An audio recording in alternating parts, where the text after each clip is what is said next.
Bem-vindo de volta! Nessas últimas semanas, espero que tenha começado a pôr o método em prática. Se imagine no seguinte cenário. Cada novo item em seu radar de pendências foi para a lista de próximas ações. Talvez até diretamente para uma pasta de referência específica, ou virou um compromisso em seu calendário. Você se sentiu cada vez mais leve, relaxado, e aí, um problemão explodiu do nada, bem no seu colo. Esse imprevisto se tornou prioridade máxima. Depois de resolvida a situação, os dias seguintes pareciam um déjà vu. Tudo voltou a ser uma bagunça e o seu sistema foi pelos ares. Você se viu de novo naquela segunda-feira da nossa primeira aula. Hoje, vamos incorporar a arte de fazer acontecer em sua rotina de uma forma que nem as piores crises te tirem do eixo. David Allen vai te ajudar a decidir qual a melhor próxima ação a ser executada e a manter o seu sistema. Chegamos na última parte do livro. Na primeira aula, olhamos de forma geral como a arte de fazer acontecer é uma prática estruturada para lidar com suas demandas diárias e projetos pessoais e profissionais. Na segunda aula, construímos nosso sistema. Aprendemos a praticar a produtividade sem estresse, organizando o fluxo de trabalho.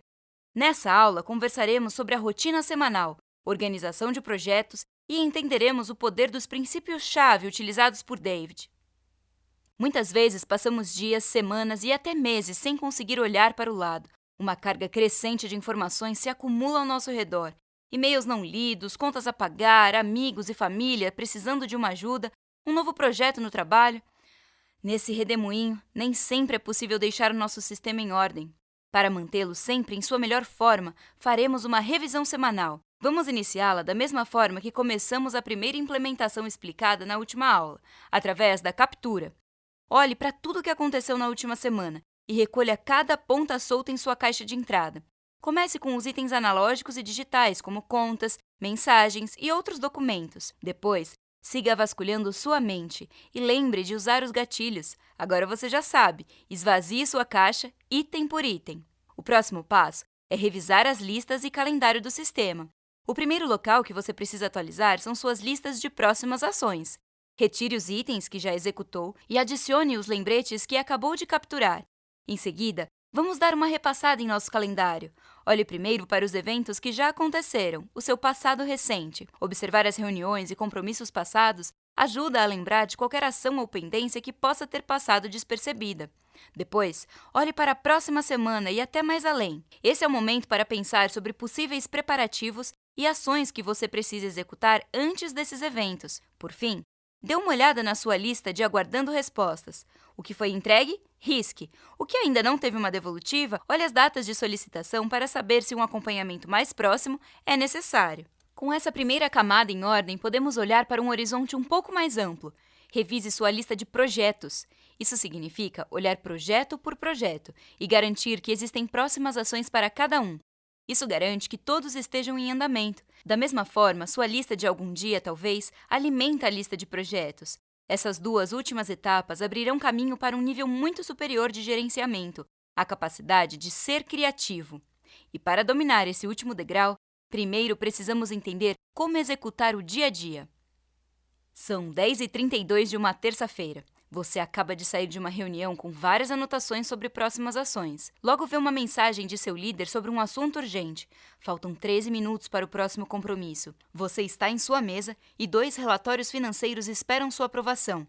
Aí você se pergunta, o que eu devo fazer agora? O desafio de executar no mais alto nível de produtividade é saber o que fazer. Para isso, você precisa confiar em sua intuição. E David Allen pode te ajudar a conquistar essa confiança. O primeiro critério para decidir o que fazer é observar o contexto em que você está.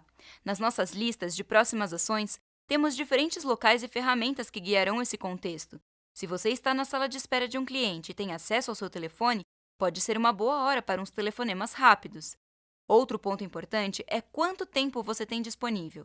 Ter pequenas ações para fazer nos intervalos te dão pequenas vitórias nessas tarefas executadas na primeira oportunidade. O último critério é a sua disposição. Se você está no final de um dia exaustivo, já não tem energia para tarefas complicadas. Este seria o momento para conquistar as vitórias fáceis sobre as tarefas que você nem precisa pensar para fazer. Mesmo sabendo exatamente o que fazer, aposto que todos os dias você precisa lidar com novas prioridades que aparecem de todos os lugares e interrupções que te travam o progresso a cada 15 minutos. Essa é a realidade da maioria das pessoas. É uma batalha entre assuntos importantes que você já mapeou e tem em suas listas e situações urgentes que aparecem sem avisar. As prioridades sempre serão relativas dentro de cada novo cenário, e exercitar o poder de decisão constrói essa confiança de estar no caminho certo. Essas etapas de decisão estão intimamente ligadas aos horizontes que comentamos rapidamente na primeira aula. Podemos fazer uma analogia desses horizontes como se estivéssemos observando nossa vida subindo os andares de um prédio. No térreo, tratamos das próximas ações e dos projetos. Em nosso dia a dia, observamos o contexto, tempo e energia para executar o que deve ser feito. Já pelo meio do edifício, olhamos para as nossas atuais áreas de responsabilidade. Elas estabelecem nossas prioridades e clareiam um caminho à frente. Por fim, lá da cobertura, vemos os objetivos dos próximos anos e o propósito de vida. Esse é o nosso horizonte de longo prazo. Em seu livro, David não foca muito nesses últimos horizontes. O motivo para isso será explicado ainda nessa aula. Para enfatizar a necessidade de mais planejamento informal nos seus projetos pessoais e profissionais, vamos novamente tratá-los como um tópico à parte da rotina usual de próximas ações. Lembra quando comentei que o nível certo de planejamento é quando um projeto não chama mais sua atenção como uma pendência? Bom, ainda precisamos gerenciar nossos projetos quando falta alguma coisa para ser esclarecida e detalhada. Ou então, quando aparecem mais ideias a todo momento e precisamos registrar esses pensamentos para não perder nenhuma informação. Para o primeiro caso, você precisará revisitar 2 das 5 fases do planejamento natural de projetos. Quando seus projetos começarem a apresentar atividades como coleta de dados, isso significa que você precisará rever algumas ideias. É hora de voltar para o brainstorm. Isso lhe dará mais insumo para trabalhar nas questões do projeto. Se você está precisando organizar as notas com muita frequência, é tempo de revisitar a fase de organização.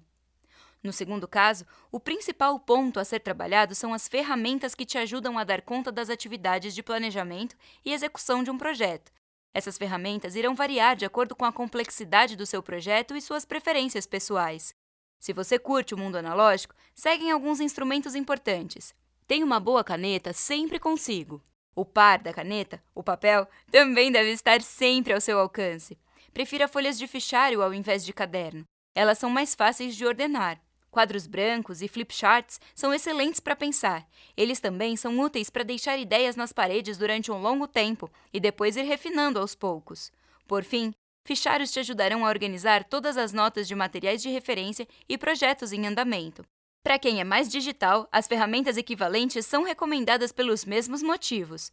O dispositivo certo para tomar as notas é como uma caneta confortável. Tem hora que um celular te dá agilidade, em um outro momento um notebook facilita a visão do todo. Dentro desses dispositivos, o software apropriado é o nosso papel de escrita. Um software muito complexo pode mais atrapalhar do que ajudar. Por outro lado, um software muito simples não dá conta de projetos em que a coordenação de times e tarefas escala rapidamente. Assim como as lousas de sala de aula, telas grandes te dão espaço para a criatividade. A organização por pastas e tagueamento ajudam muito na hora de encontrar tudo que você anotou. Todas essas ferramentas e, na verdade, todo o método que conversamos até agora tem um objetivo poderoso: transformar o tempo perdido com preocupações sobre entregas atrasadas, assuntos mal resolvidos e projetos sem pé nem cabeça em momentos de reflexão que te dão a chance de estar à frente desses desafios. Mas como atitudes simples como anotar uma pendência e identificar o que precisa ser feito tem o poder de mudar a forma como lidamos com nossas vidas. Como você já percebeu, David Allen é um cara pragmático. Ele desenvolveu um método GTD com base em décadas de consultoria em produtividade. A cada teste e observação, foi construindo um método de forma empírica. 2 hábitos são a base do método de David: tirar a pendência de sua cabeça e definir a próxima ação que a levará a um estado mais próximo de sua conclusão. Esses 2 pontos atuam em conjunto para te ajudar a lidar com os problemas em sua vida. Utilizar o GTD é a diferença entre tomar atitudes quando um problema explode em suas mãos e tratá-lo assim que aparece em seu campo de atuação. Mas não é só isso. Pensando na psicologia de como lidamos com nossas pendências, cada laço aberto em nossa mente é um acordo. E lidar com os problemas não é nada mais senão gerir esses acordos que fazemos com nós mesmos e com outras pessoas. Essas promessas também geram sentimentos. Quando quebramos uma promessa ou até quando simplesmente não a esclarecemos, geramos um sentimento de culpa. E sempre que lembramos dessa pendência, o sentimento vem junto. Por outro lado, ao cumprir um acordo, sentimos alívio. Indo mais além, ao esclarecer o que deve ser feito, você está literalmente criando opções para mudar o mundo ao seu redor. Em seu trabalho, esse comportamento gera clareza sobre como atingir objetivos. Tente terminar uma reunião dizendo: "Ok, qual a próxima ação?" e verá um resultado surpreendente. Ainda mais, defina as responsabilidades indicando quem irá executar a ação. Esses 2 pontos levarão a produtividade do seu time a novos patamares. E tudo isso somado cria um senso de empoderamento de que tudo é possível. Esse é o verdadeiro foco nos resultados, tanto para indivíduos quanto para times. O GTD traz eficiência, que é fazer as coisas do jeito certo.